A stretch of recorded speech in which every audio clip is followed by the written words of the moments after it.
Hello and welcome to Lifetime on Court, the podcast where we discuss your favorite made-for-TV movies. Whether you love to hate watch or hate yourself for loving them, pour up a glass of your favorite cocktail and join us. I am your host, Patrick Serrano, and my guests today are... I am Drew Current. And I am Steve Hund. Yeah, Yeah, you fucking are. Steve Hund. Back. Hello. It's been a while. It's been a minute. Yeah, I was thinking about the last movie and comparing it to this movie, and they are very different. Well, you know, we are called Lifetime on Court. We cover mostly Lifetime movies except at Christmas because that's like where the money is, the Hallmark Christmas. That's where that money is. These are way more interesting to talk about. Amen. Yeah, I didn't even realize that. My wife Natalie, who was on the show, she was telling me, I didn't realize the nuance between Hallmark and Lifetime, except for what I hear on this show, and then finally actually witnessing it. But can I say really fast? Yeah. Shout out to my mother, Patty Hund, who is a super fan of this show. Oh, she's the Patty. She emails Patrick directly about movies. We talk about about Christmas movies like whenever the last season. She was like, "I'm sorry if I'm annoying you." I'm like, "No, please, I love this." Oh no, I need friends to talk about this with, especially if they have the same name as me. Yep. Yep. She loves it. Patty. Patty. She'll be so excited. Oh man. Wonderful. Well, Hi, Steve, Patty. Hi, Patty. Miss we you. all miss you, and we hope you're doing well. Mm-hmm. When I saw this Lifetime movie originally, I think it came out in March. I thought of Steve immediately, and I was like, "Oh shit!" I don't know how I'm ever going to talk about this movie or when. Yeah. But now, as you know, the content at Lifetime is they don't have any new content, so now we're going back and covering movies we didn't cover before. Yeah. This was like top of the list. It's so funny that you said that, because as I was I was excited for whatever movie was going to be. I was going to talk about with you because I missed you. I haven't seen you in a while, but it's such a testament to how well you know me, because this was the perfect Lifetime movie for me to watch. Yeah. It really was. I was in it the whole time. That's what you want. You want to get people to feel the feelings of like watching a Lifetime movie where you're like, why do people watch these? Yeah. And that's kind of why I try to like pair them up with at least something that you can talk about. You know what I mean? Or something you're knowledgeable about. And I figured Sharks. Yep. CGI Sharks would be right up your alley. Right up my alley. That was my minor in college. They don't have dinosaur Lifetime movies, so no, this is the closest you could get. This is the closest thing that Steve could get. They don't have Lifetime dinosaur movies yet. Not yet. Someday. Yet. Yes. So, Drew, since you don't know, the movie we are talking about today is called A Predator's Obsession. Or alternate title, Stalker's Prey 2. Okay, so this drove me nuts because I have to. Drew knows, like, when I watch movies, I need to know facts behind it. Yes. And so when I realized it was Stalker's Prey 2, I was like, wait a minute. So this is like a sequel?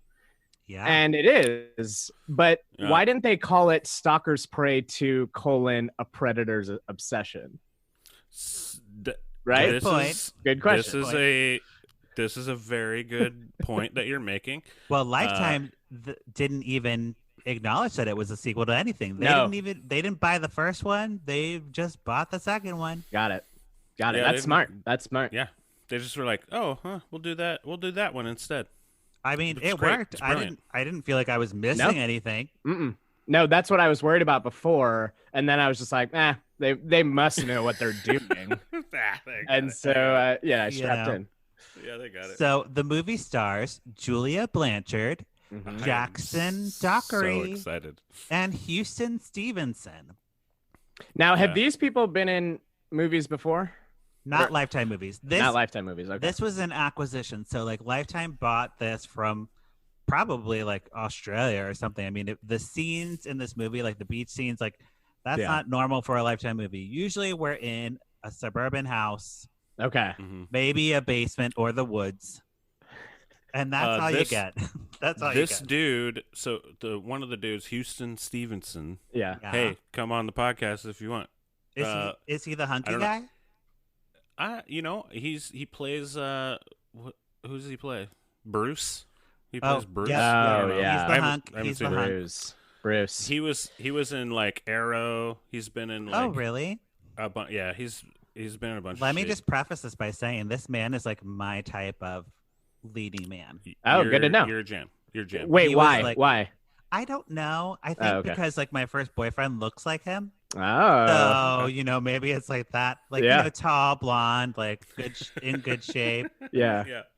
Swimmer. Just like a hot dude. He's just a hot dude. You don't know what's going on with him, Right. So yeah. So Patrick, what you're saying is your type is just like a super hot dude. Hey, you got me. You got me. Nailed it. Wow.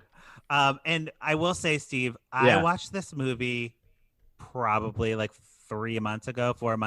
Oh, okay. So, fill in anywhere since you've seen it recently. Yeah, it's fresh in my mind. I did watch it at 2 times the speed on YouTube today, but I kept stopping paying attention. So that's funny. I accidentally pressed the 2 times speed, and I had to go back after 20 minutes because I was like, am I going insane or is this too fast? And that's how I watch it, because Lifetime movies have long pauses. Yeah. So you kind of don't notice. No, I went back though. I needed those long pauses. Yeah, you need it's all part of the experience. I need to consume the experience. Yeah. It's true. You got to really immerse yourself. You did the work for the podcast. I appreciate that so much. Yeah. That's great. So jumping into the movie, we start off. We have a man. Oh, wait. I have a clip that I have to play for this. Where did I put my thing?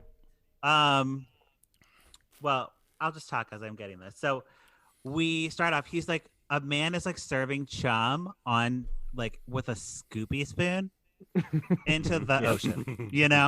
A ladle. He's just like, it's like Jaws, but not Jaws. This is like Jaws, but not Jaws. Let's just say that. So he is like really cute that we talked about. But then he like jumps into the water. Steve, is this right? He jumps into the water and like pets a shark. Is this real? He jumps into the water. I forget if he pets the shark, but he definitely there's a moment where there's like an experience happening of him in the water. And you're not sure if it's a dream or not. Right. But he's definitely like, you can tell he's connecting with the ocean underwater. It's like any amongst it. It's like any like swimming in an ocean montage, like in any movie ever. Yeah. It's like, but like low budget kind of that idea that you'd see in like a big screen movie, but low budget. Totally.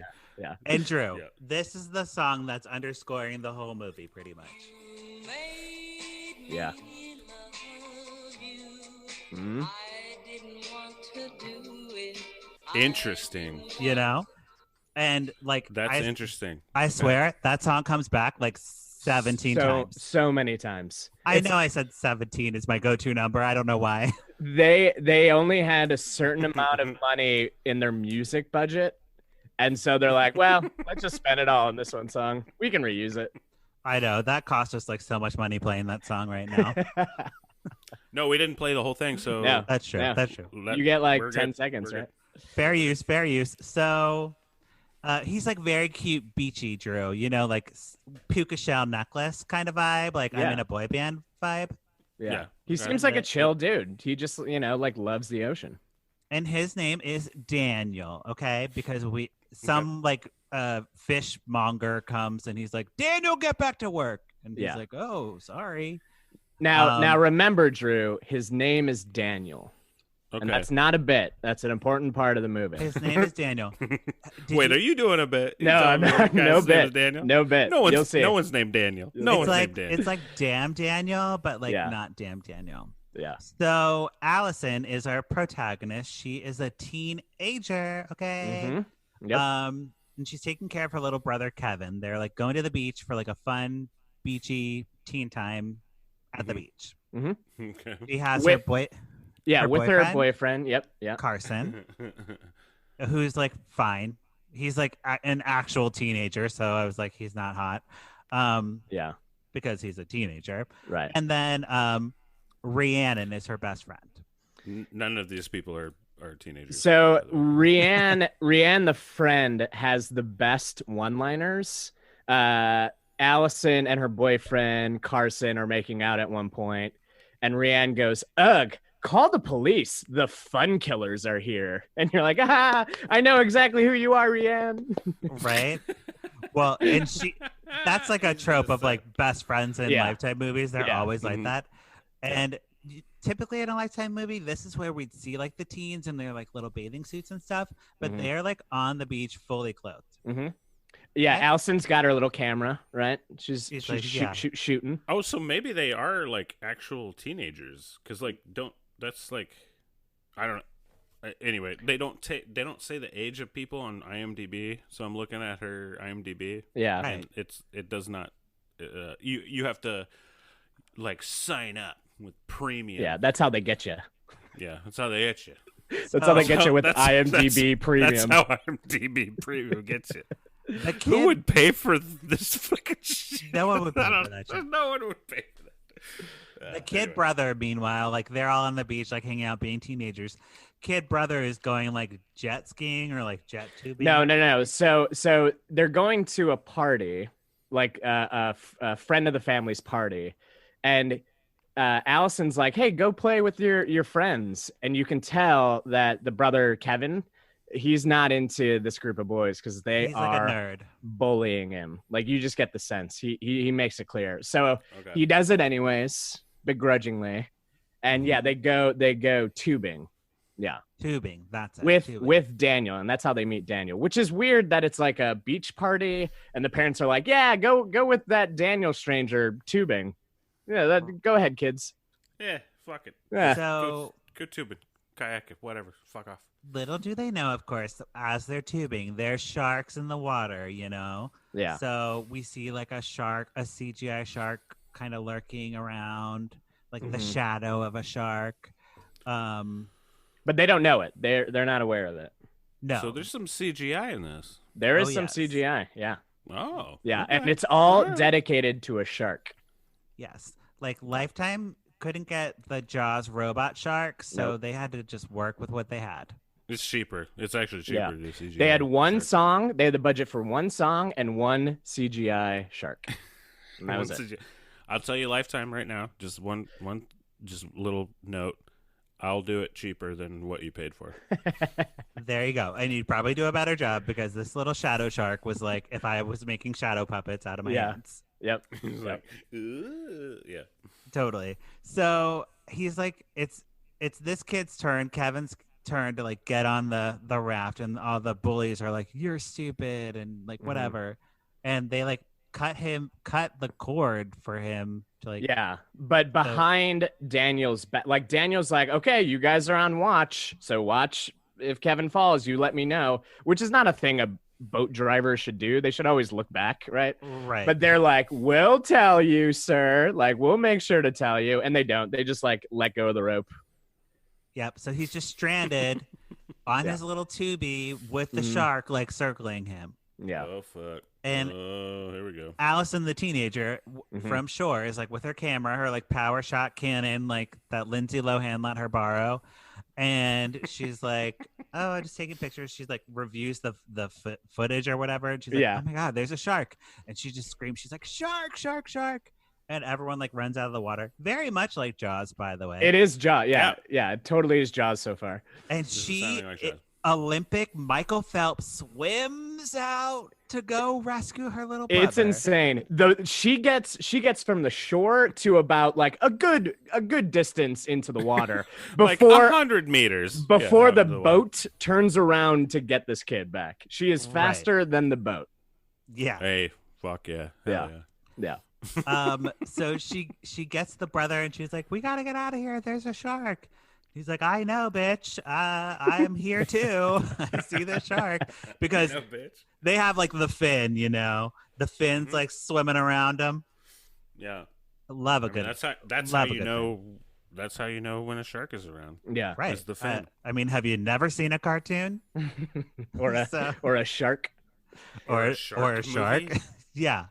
Or any movie involving a shark. Daniel is trying to distract the shark, so he pulls out his little like what is it called? Flare gun. Flare gun. Yeah. And he shoots the flare gun, and the shark gets distracted, and then they swim to the boat, and Kevin gets pulled to safety, and then the Allison, the sister, is like trying to outswim the shark. Basically. Yeah. Wait, so he shoots a flare to distract the shark? Yeah, he shoots it into the water so that the shark goes left while Kevin is right. That's his strategy. Not shooting at the shark. Not shooting at the shark. Daniel loves sharks. Don't forget, he was swimming with them earlier. Yeah. But you're saying that he has chum, though. He's got the chum. Yep. Okay, so chum would actually... Okay. Yeah, that would be the He loves chum, you know? The sharks love chum. They love that chum. Yeah. They go crazy over it. I don't know what to say. But he basically saves... Daniel saves Allison. He, like, gets her just in time. Like, the shark mouth is, like, going to bite her.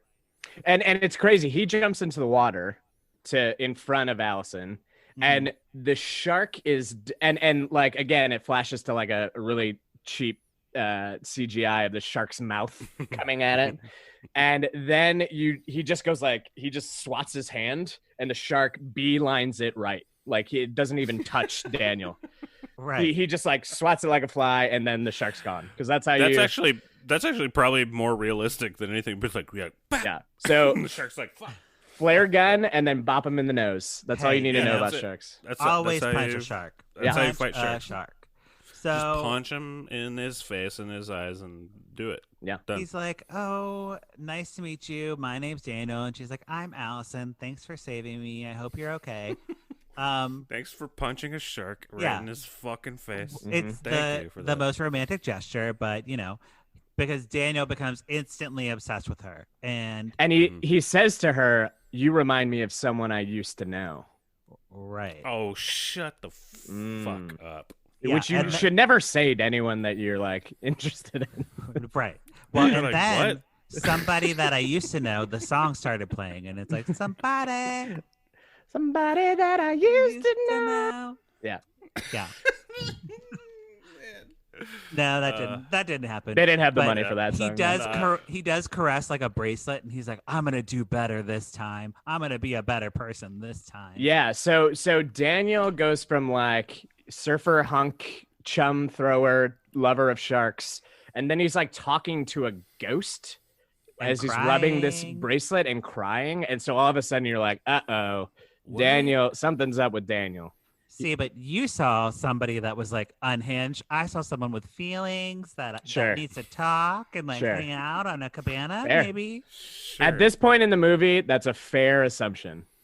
Right. I'm not going to say that, my opinion changes at all.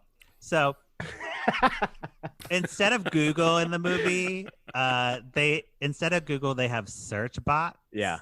Same colors as Google.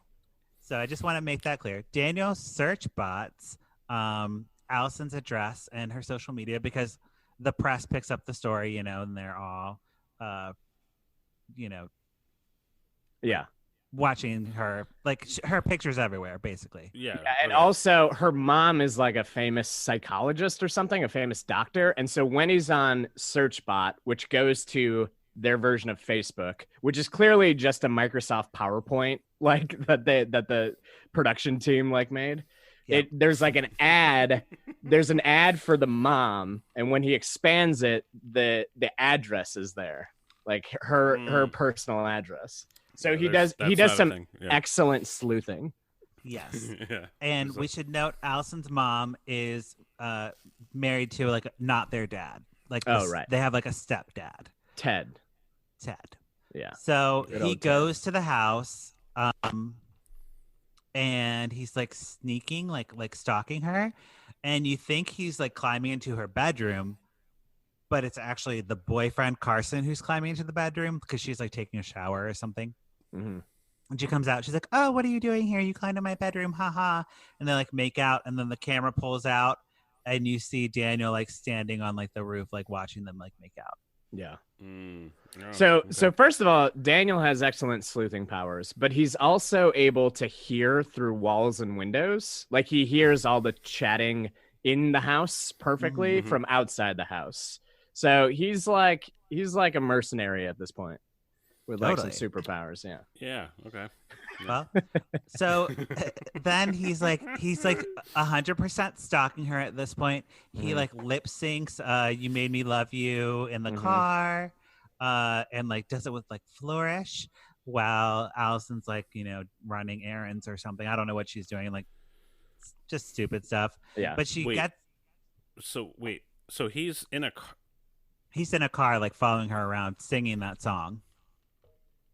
Oh, okay. So he's okay. Got it. Because you know, and okay. She gets into car trouble, and he like is like, "Oh, I just happened to be passing by, and let me give you a ride home." And she's like, "Oh my God, that's so nice." So they drive and they're talking, and they're like, you know, getting to know one another. And she's like, "You know what? Like, you did save my life. Like, why don't you come over for dinner with the fam?" He's like, "Great. I would love that." He's very excited. He's very nervous. He does that mirror, like the talking into the mirror montage that you see in all like rom-coms. But the editing of it is so funny because usually with the mirror montages, you do like different positions and like you talk different. You're like, "Hey, Allison. Hi, Allison. Hi, Allison." But this was... Hi. Hi. Yeah. Hi. But this was the same. This was the same cut, so the editing looked really funny because he was just doing the same thing over and over again. Yeah, like they didn't change it up in any way. Well, and also he's slapping him every time he gets it wrong. He slaps himself in the face. Yeah. Oh, okay. So wait, at this point, Patrick, what is your assessment of the dude? I was thinking he was getting blood flow to his face, so he had fresh skin. Yeah. For his date. Yeah. Okay. You know. Okay. Yeah. Get some more circulation going on. Exactly. Get that circulation. Get rid of the dead skin. Right. You know. It's a beauty technique. So he arrives at dinner. He charms everyone because he's so charming and handsome, and I love him. And he's like very disappointed to learn that Allison has a boyfriend named Carson, who's also at the dinner. Who immediately does not trust Daniel.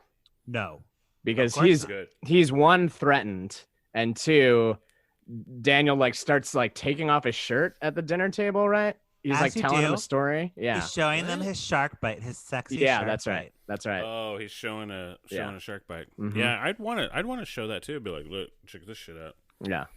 Right. Check this fucking shit out. But Carson's not having it. Carson's not having it, but if Carson was my boyfriend and Daniel came into my life, I'd have to leave Carson for Daniel. It's just a fact of life. That's fair. That's fair. So Daniel excuses himself to go to the bathroom, and he finds a lipstick blot tissue that Allison used doing her makeup, and he kisses it. So there's that. He kisses it? He kisses a tissue that she used. Just to see what it's like, you know? Yeah. Just to see what it's like. Just to see what... I thought it was romantic, but some people might think that's weird. It is weird. No, it's more weird than it is I like that he excuses himself, like, and starts to leave, and they're all still eating. Like, he was there for about 10 minutes. He got there, he said hello, he gave the flowers, took off his shirt, and then he bailed, and they hadn't even like touched their baked potato. Right. Anyway, fuck this. Yeah. So Carson, like we said, is suspicious of Daniel. He breaks into Daniel's house and finds like an ID. That doesn't look like Daniel. No, it doesn't. And I actually love this part because usually in these stories, the boyfriend is just like a suspicious dummy. Right. You know, and he's just like a broy dude who's like, I don't trust that guy. Anyway. But Carson was just like, no, I don't trust this guy. And immediately I'm breaking in to find out more about him. And he almost gets caught by Daniel, but there's like a basement door that like, I don't understand this house, but there's a door in the basement that he gets out of. Yeah. But Daniel knows that Carson was there. Yeah. He sees him running away in like the yard. So he knows that Carson knows something. We don't know what it is yet, but Carson knows something. But and Daniel says he's to nobody. He's going to come between us, baby. And then he starts punching himself again. Oh yeah. And I was like, man, that beauty technique. Dang. I gotta try that. So much. Your rosy cheeks. Patrick, I think you need to stop punching yourself in the face. Oh, okay. Well, you know, it's what Daniel did, so it's what I want to try to do. So I can't tell you what to do and what not to do, but he comes over to Allison's house. He's busted. His face is not beautiful. It's actually busted because he was punching himself in the face. And he's like, I was attacked. There was a home invasion. I don't feel safe in my home. And then Allison's mom and the stepdad, Tom, they're like, oh, just stay with us. Yeah, they're like, you saved our kids from that shark. Please, it's the least we can do. Come stay with us. Yeah. And he's like, really? Well, great. I guess I'm going to go take a steamy, sexy shower now. Yeah. Allison says to her mom, she goes, we don't even know him. And her mom's response is, I think we know him enough. I think we're good. And that's it. He's hot. And then the mom says, besides, psychos don't go around saving people's lives. Anyway. It's so true. Yeah. I mean, it's true. It's true. So I true. can't argue with it. Allison brings up some spare towels and she sees Daniel like naked or whatever. And she's like, oh my God. And he's like, it's fine. Like, don't worry about it. She's like, I'm uncomfortable. I have a boyfriend. I'm leaving. And I'm like, I need her to stay longer. Mm-hmm. But she leaves. Yeah. And then Daniel goes to the bathroom or whatever. And Carson's there. And he's like, I don't trust you. Yeah. I know what's going on. Yeah. They have a bro moment. Yeah. Carson walks out of the bathroom and he's shirtless sleeping over. Yeah. He's shirtless as well. They're sleeping over, but it's pretty homoerotic. The parents don't know about it. And yeah, they have this exchange in the hallway that was steamy. Very steamy. Oh, really? Yeah. So they're ready to party. Yes. Like they're probably. I think so. Probably. But Carson tells Allison, he's like, you know what? Like, I don't like this man staying at your house. Like, he's a creeper. Yeah. And she's like, shut up. You're jealous that you can't have him. And because Daniel has excellent hearing and can hear through walls, he hears everything. Right. Yeah. So we cut to like, now Daniel's like hanging out with them all the time. So we're at a bonfire. Mm-hmm. Allison and Carson make up and they're a couple again. Mm-hmm. And Daniel's like, well, the best friend's available. Yeah. So I'm just going to hook up with her. So they go out on their own. He takes her to his boat. Yeah. And she has like mace in her purse. Mm-hmm. And she's like, oh, yes, well, let's get it on. And he spills his drink on her. And she's like, what the fuck? Like, what is going on? Why would you spill the drink on me? Let me just take off my shirt. And so she takes off her shirt. She throws down a purse. And I was like, this woman is dead. I've seen a scary movie or two. Yep. Yeah. I know she's dead. And you see the mace fall out of the bag as they're going into the lower sex level of the boat, as I call it. She doesn't die. The sex part. No, she doesn't die. She doesn't die. And I was like, what the hell is going on? I thought the same thing. Yeah. I was so mad. It was a good psych out though. I mean, for like horror thriller movie standards, it was an excellent no, she didn't. You thought she was. A good misdirect. A good misdirect. Okay. So Daniel bonds with Kevin. He gives him a pocket knife because Kevin doesn't really have a father figure, so I guess he's using Daniel as a father figure because he doesn't like the stepdad. Like the stepdad's lame. Mm-hmm. Yeah. And he tells Daniel like that guy sucks. Yeah. Oh, I know about lame stepdads. He didn't seem like that bad. You know what I mean? He didn't seem that bad. That's exactly what I was gonna say. Like the whole time Nat and I were watching this, we're like, Ted's not that bad of a guy. He hasn't said anything yet. Ted. He's just Ted, man. Well, and truly, Drew, this man has been in the movie maybe like 2 seconds. Yeah. He gets in a car with Daniel. I'm not sure why. Daniel says to him, hey, I need like a ride down to the dock or the deck. So he's in the car and they're talking or whatever. And you're like, okay, well, it's a Lifetime movie. Anytime you're in a car, be careful. And there's going to be either a wreck or someone behind you with a wire to strangle you. No, Drew. Someone's going to die. This is way more violent than that. So and complicated. Daniel takes the mace that he stole from the best friend the night before, maces the stepdad as he's driving. Yeah. Pulls a bag over his head, suffocates him as he's driving, and then takes him. I mean, it's still going. Then takes him to the boat, ties him up, and then feeds him to the sharks. So he maces him in the passenger seat. Then he crawls to the back seat to put this hood over him. Then, because I assume they can't afford car crashes, the car just comes to a stop on the side of the road, and then bam, you're in the boat, and So it just cuts to the boat, and he's already like passed out. Bye stepdad. Or he wakes up and he's like, "Oh no, sharks!" And then he's dead. Wait, fuck. Like Sharks, my favorite review on IMDb was someone gave it a 1 star for what they said. The shark scenes are disappointing. Oh my god! Come on, dude. I was like, what do you expect, man? What are you reviewing? Yeah, that dude has IMDb Premium. That guy has IMDb. Yes, he does. Yes, he does. And he only has it to look up fucking underage fucking children. There you go. So, Daniel, there's like a weird thing with Daniel and Carson, like getting him to the docks, like because Carson's supposed to be going on a date.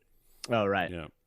With Allison. He leaves him a fake letter Daniel leaves Carson a fake letter from Allison on his car, which it was like, wouldn't she have just texted? Anyway, I'm going to take this note and go down the dock. It's like a 2-second scene. Yeah. He goes down on the dock and then he sees Daniel. He's like, well, fuck, you're here. And then Daniel gets a little anchor or something and hits him with the anchor. And then anchor? Yeah, like an anchor that was on the dock. Like a boat anchor? Yeah. Jesus. And but then you find out, like, before he gets hit, I think Carson's like, "Who is Bruce, Daniel? Who is Bruce?" And then you're like, "What? Who is Bruce?" Bruce Lee. Oh, I want to know who Bruce is. It's probably Bruce Lee. Yeah, it's probably Bruce Lee. But of course, Carson gets eaten by I almost said shrimp. Carson gets eaten by sharks. I would have loved that.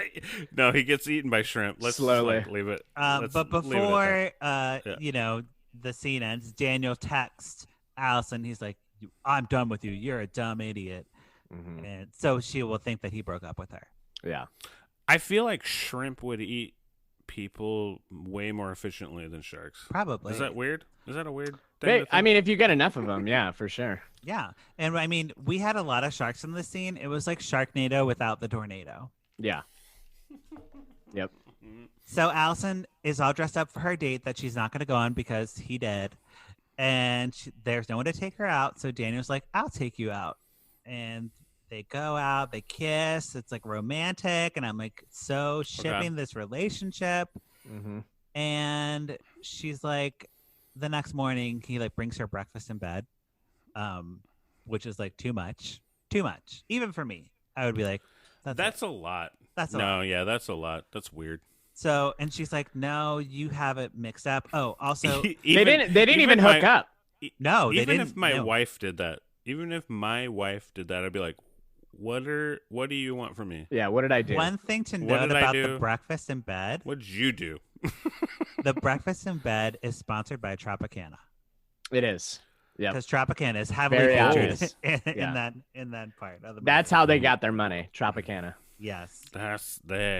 So she is like you, guys. Drew. She's like, "This is weird. I'm going to pump the brakes on this." She's like, "I'm still with Carson. He's my boyfriend. He's an asshole." Just kissed. We just kissed. It was no big deal. Yeah. And Daniel takes the whole tray of breakfast and just throws it and starts screaming. Yeah. And Allison's mom comes in and she's like, "Get the hell out of here, you fucking psycho asshole." She chokes him. She chokehold him, grabs him by the throat, and pounds him against the wall. And you're like, "Oh, shit. Get it, Mom. Oh, shit. Get this dude." Yeah. She's like, she had like mom strength? Yeah. Oh, yeah. Oh, yeah. She's like, "I'm changing the locks. I'm done with this. This is over." Also, this is where I noted in my notes, no one is concerned that the stepdad is dead. Nope. No one talks about it. It never comes back. No one cares about the stepdad dying. It's not even like I wonder where Tom is. Well, anyway. No. Nothing. Yeah. Nothing. He's just dead and no one cares. Yeah. So the best friend hears what happens, and she's like, "Oh well, Daniel is not with Allison. I'm gonna sleep with him again because, or I don't know if she's like sleeping with him to trick him." I don't remember that. I think she's like a little suspicious, but she like goes over to just be like, okay, are we a thing or not? And then it turns violent. Yeah. So she's back on the boat with her purse with Mace in it. And she's like, ha ha ha. He's like showing her around. She's like, what's in that little cooler over there? He's like, that's where I keep the dead bodies. And she's like, ha ha ha ha. But he's not kidding. No. In plain sight. Yeah. Don't they find a dude in a freezer? I think it was in their basement. Yeah.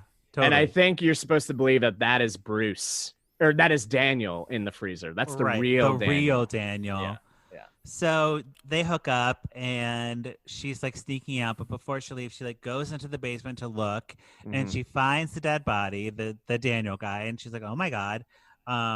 She knows that he's Bruce because she saw his ID or something. I'm not sure really how.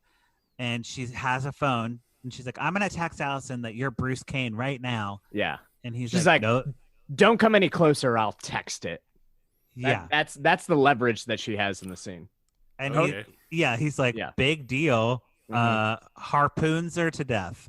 Yeah, harpoons her. Yeah, so she's trying to escape the basement through another door. She doesn't run back up the stairs.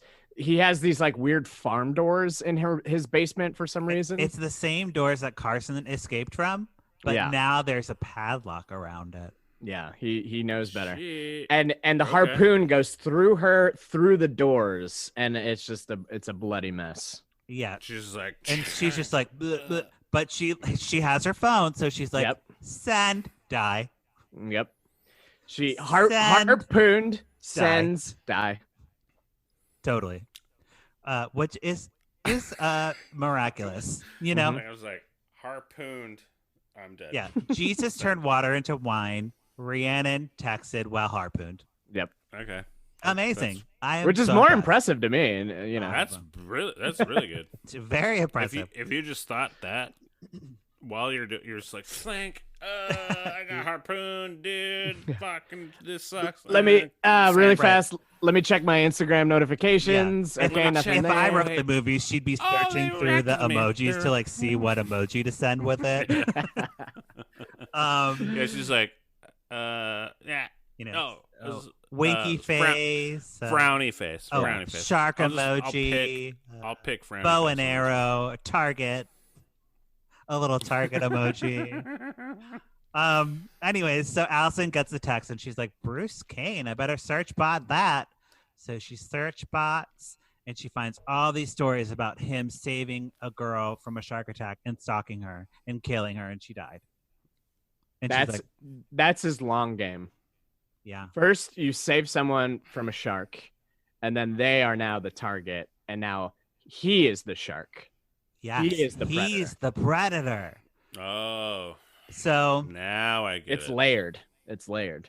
He, I think he like sends her a picture. Like Allison, he texts her a picture. He has her mom and her kid brother Kevin, captive. And he's like, don't call the police. Don't go to them. Come to where I'm telling you and don't bring anyone else. So she gets all dressed up. It's like a candlelight dinner type of thing. They sit down. They're drinking red wine. They're eating lobster bisque. Whatever. Yeah, he's clearly a villain right now. And so it's like a hostage dinner situation. To you, that's true. Yes. To me, I saw somebody who has a business, a restaurant business, like a lobster bisque business, a lobster bisque restaurant. I mean, lobster bisque. I would love it. When you have a good lobster bisque, you're good to go. I would enjoy that meal if I knew that I would, like this shit was serious. I'd be like, well, I might as well enjoy the bisque. Exactly. Yeah, might as well. But she doesn't, of course, because she's wasteful. He admits to like killing everybody, and she's like, "Oh no." He proposes to her and kisses her, and she's like, "Yes, I agree." She has to say yes, or Kevin's gone. Die. Yeah. And okay. Kevin comes out. He has a little choker, like electronic choker on. He's like serving some more bisque. And she takes opportunity to like dump the pot onto Daniel, wasting all that soup that he slaved over. Unbelievable. And but when he dumps it on her, it's not bisque. Or when she dumps it on him, it turns into just water. So she turns bisque into water right there. Hey, that's the costume department. They're like, don't pour bisque on this soup, please. Please. We need 20 takes of this. Yeah. We can try this up. Anyways, we ran out of bisque, and we just need to. The best take was with water. Sorry. So she's like trying to run away. Kevin's trying to run away, and they get tasered, of course. And Kevin gets tied up in the kitchen, and Allison wakes up. She's like on a boat going somewhere with her mom also. Or no, her mom's not on the boat. Her mom is in a Shark Tank. Uh-oh. Oh, she's trying to pitch a deal? Now really fast, this Shark Tank or Shark Cage or whatever is important because earlier Daniel sees some dude who was hired by the city to like kill the shark, and Daniel is not the one person of color in the movie. The one person of color in the movie is trying to hunt the shark, and Daniel's like, but it's such a majestic creature, and this dude's like, yeah, but it's eating people. Like we have to do something about it. So then Daniel tags the shark. And when you tag the shark, you then can no longer kill it because it's like under science law or whatever the hell. Yeah, well, but it's also like, yeah. Okay, all right. But it's crafty of Daniel because now he can track the shark, and also the shark won't die now. Yes. Mm-hmm. Yeah. So the mom is like being lowered into the water with all the sharks, and Allison's like, Mom, she dives in. The CGI Sharks are all getting on the cage and everything, and Allison's on top trying to open it up. And they're like hitting it. They're yes. Yeah. It's like that shark movie with Mandy Moore, where she's like 47 meters down. I know Mandy Moore scares Drew and she harasses Drew. Yeah. But she could not leave me alone. And I'll tell you this, 47 meters down you would like narc out. Like you could not, a human can't. Yeah, the pressure of it would just crush you. Yeah. Well, Mandy survived. Mandy survived that with her sister. Okay. Are you talking about Tangled? No, Mandy Moore and Tangled? Okay. No, 47 meters 47 meters down is a Mandy Moore shark movie. You cannot go that deep as a human without getting nitrogen narcosis. Yeah. Nitrogen narcosis. Well, I don't want to spoil the movie, but maybe you should watch it because you would be satisfied with the ending. Oh, does she die? I'm not going to tell you. Does the shark win? Because I want the shark to win in those movies. Well, for you, Drew, it'd be the perfect movie for you because Mandy Moore harasses you, so I think you might like the ending. I do. She just keeps bothering. She's like, "What are you doing? What are you doing now? What are you doing now? Are you gonna record an album with me? Like, are you gonna play drums on the next track?" And I'm like, no, girl, I can't. I don't have time. Anyway. Ugh. Whatever.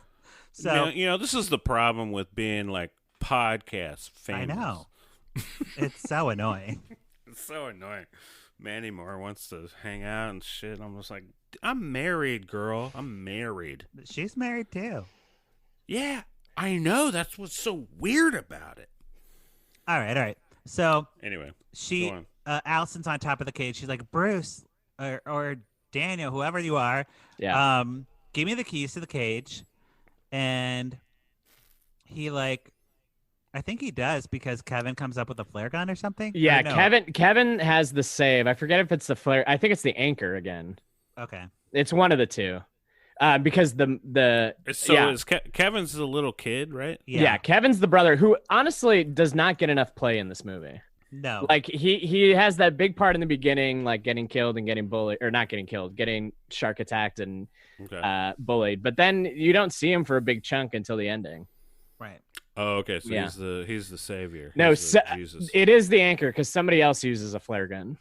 The mom uses the flare gun later. Oh, right, because then the mom gets all Hulk strength and Mama Bears and gets Daniel, and she shoots him off the dock, and he falls into the water to die. Yeah. To die? Question mark. Stalker Prey 3. Stalker Prey 3. Whoa, what? Wait, what? Yeah. Okay. And then the ending's weird. The ending is he falls in the water.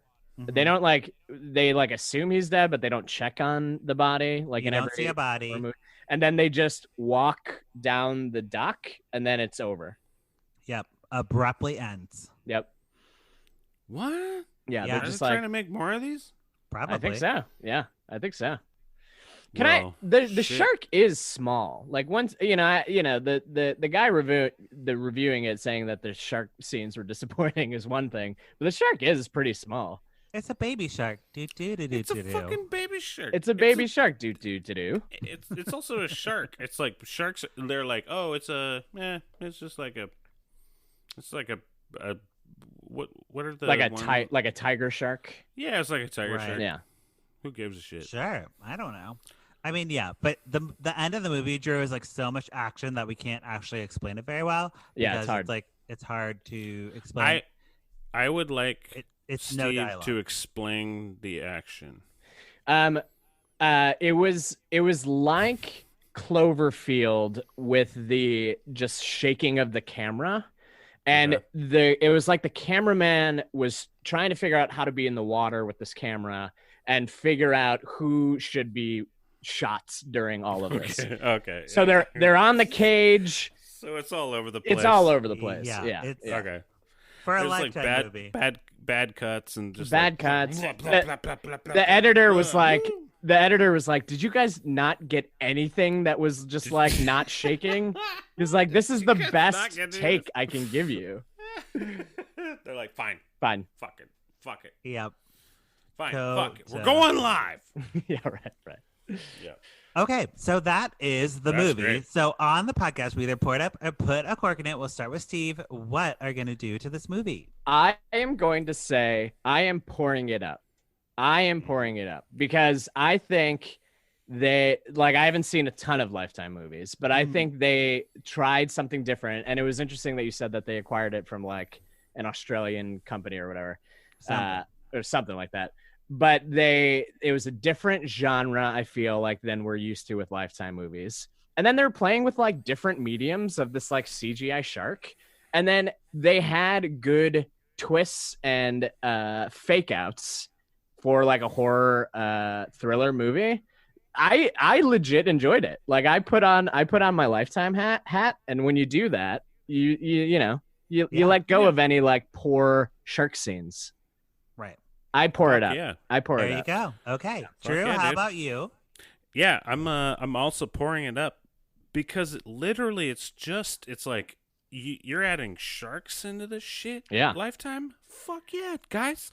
Like, dude, add other add dinosaurs. Add dinosaurs, exactly. Now's the time to add dinosaurs. Why not? This is the time to fucking make like weird shit. Mm-hmm.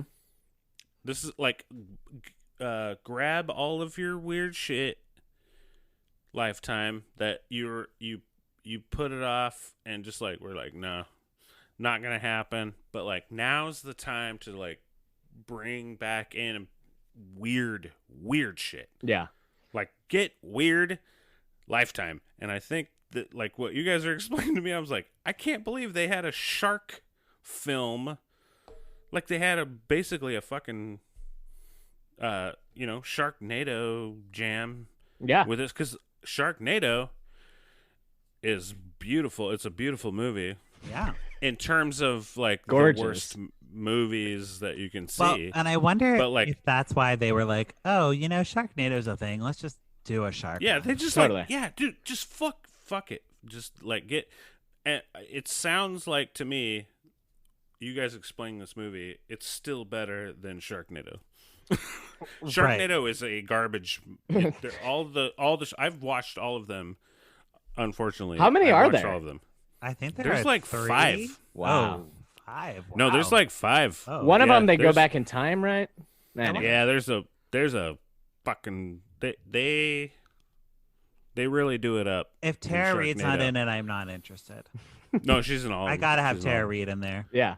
I think she's in all of them.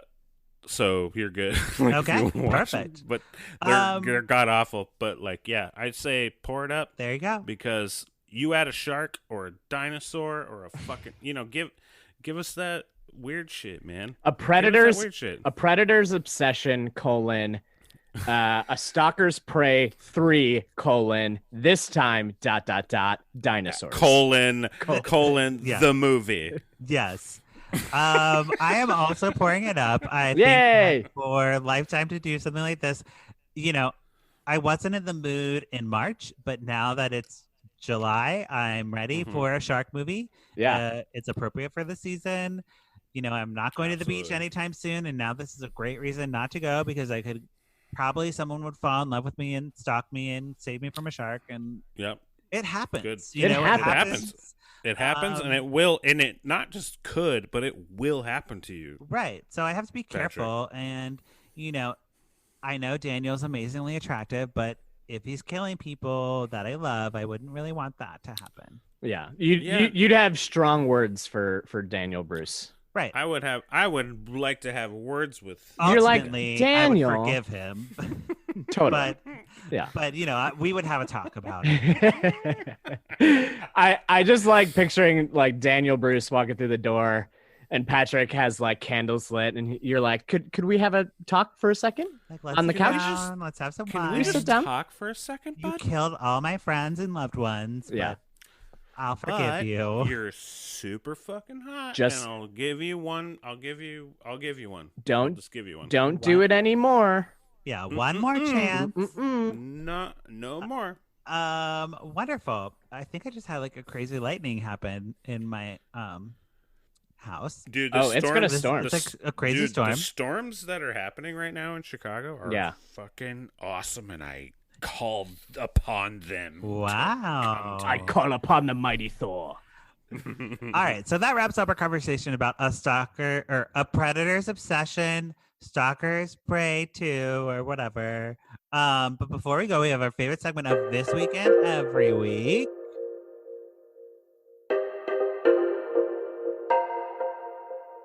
What you say, Candace, Cameron, Bure. On my wedding day, catch the bouquet. Candace hates the gays. Candace, Cameron, Bure. Drinking rosé, eating creme brulee. Can't share with me. Candace, Cameron, Bure. Yeah. What you say, Candace, Cameron, Bure. Okay, and we're back with a Candace. So I have a clip today. It's a little bit longer of a clip. I'm just going to play it through, and then Steve will just talk about your thoughts about it. Yeah. Nothing to see. It's just an audio clip, actually, from a podcast. Like 10 Oh. we would do a cooking contest for them, just like on the Food Network, like the best chefs. So we would give them one ingredient. Okay, you guys can make whatever dinner you want, but it has to contain cauliflower. Oh my God, that's like Iron Chef. Yeah, and then we take them to the grocery store and we give them a budget, and then we let them shop, and then they have to come home and cook and prepare whatever, and then Val and I rate it. We'll rate it on the presentation of their food. We'll rate it on the taste, like everything. And my kids, I think because we made it really fun like that for them when they were younger, then they had the curiosity because they were competitive and they wanted to win. And then they would spend more and more time in the kitchen with us learning and asking questions. So, Okay.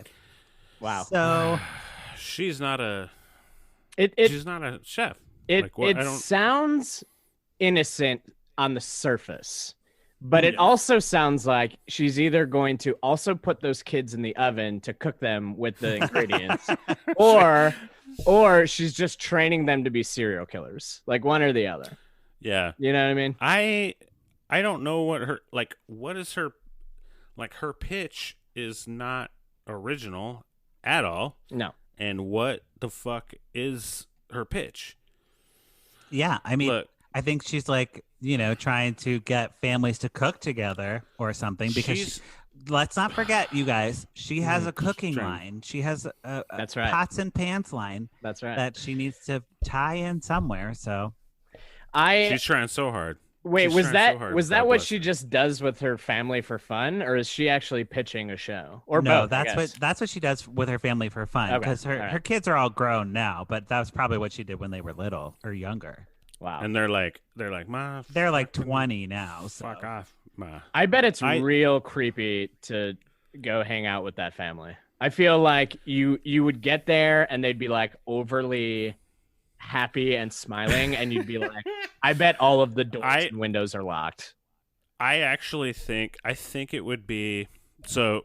Pretend the three of us went over to her house, to like cook shit. Yeah. Pretend. Close your eyes and imagine this. Closing my eyes. Got it. You don't have to actually close your eyes. Oh, no, I'm doing it. But I know I see.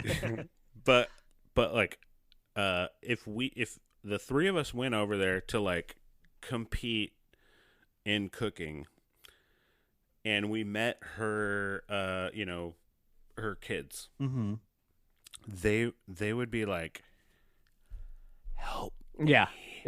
Get the fuck out of here. They would like, they would serve us the plate and then whisper in our ears, help me. They'd be like, how cool, here's the plate. You need to leave. Yeah. You need to get out. Like it would be Get Out. It would be the movie Get Out. They would arrange the cauliflower whatever to spell out call the police. Yeah, there you go. Yeah. There you go. Well, I don't know about Candace's house. But... Maybe not. But I'm sure she's learning. She's getting there. She's learning how to be. It's just strange to make your children compete for your approval. Yeah, it's very weird. It's what a medieval king and queen do. Right. Yeah, no, exactly. Totally. She's a queen. She's a queen and like cool girl. Get it, queen girl. But she's also the queen is probably what he was gonna say, but he froze. You're the queen. She's the queen and she's the cream. Oh, she's the queen and she's the queen. So I think now, until Drew comes back, there you are. I'm back. But it's the cream. It's but the cream. I got you. We've hosted a podcast for like 3 years together. I know what you're gonna say. It's pluggy time. So Steve, do you have anything you'd like to plug in the pluggy time of the podcast? Oh, I don't right now. During these times as we have been recording it, we're my wife and I, Nat, who again is on the show, we've been doing a lot of music and sending it to our families. So that's been like our little creative outlet.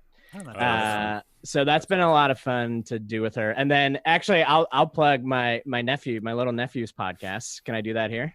Of course. Oh, absolutely. This is the time. I'm so excited about it. So my little nephews, who are 11, 12, and 15, are doing a pop culture podcast called "What You Poppin' About," and I'm on there to help manage the conversation. But yeah, each week they talk about a different piece of pop culture. So it could be DuckTales, it could be Lion King on Broadway. That'll be our next episode. But they also like their generation is so great because they like to talk about stuff like queer censorship. Like that was a podcast we did, or an episode we did. Wow, for like young little guys. Yeah. Like, one of my nephews, he identifies as bisexual, and so he wanted to do the topic of queer censorship in movies, and my segment was on comic books. So it's been like fun to teach them how to do podcasts, and then it's also been like a really great conversation to have with like a younger generation of kids. So wonderful. Check it out. What was the name again? What You Poppin' About. What You Poppin' About. Yeah. Cool. Drew's frozen again, so I guess I'm just gonna end the show until he comes back. Oh no, he's like 100%. Oh no, there he is. Drew, okay. it's your God turn. Damn it. It's my turn. Jesus Christ. Yeah. All right. No, do your pluggy time. I'm gonna do my pluggy time. You can reach out to me. Oh shit. at Drew but with pants on Instagram, and you can follow our band, follow my band at thelimbos.com. Yeah, and that's it. Yeah. Okay, wonderful. Well, thank you both for being here, and Yeah, thank you, thank you. listeners, for checking back in with Lifetime in Court. We watch these movies. You don't have to, but if you do, we'd love to hear from you. You can follow me at Patrick Miguel or the podcast at Lifetime in Court. Don't forget to rate and review us on Apple Podcasts or wherever you listen to podcasts. Okay, that's it. Bye. Yay! Bye, guys. Love you all.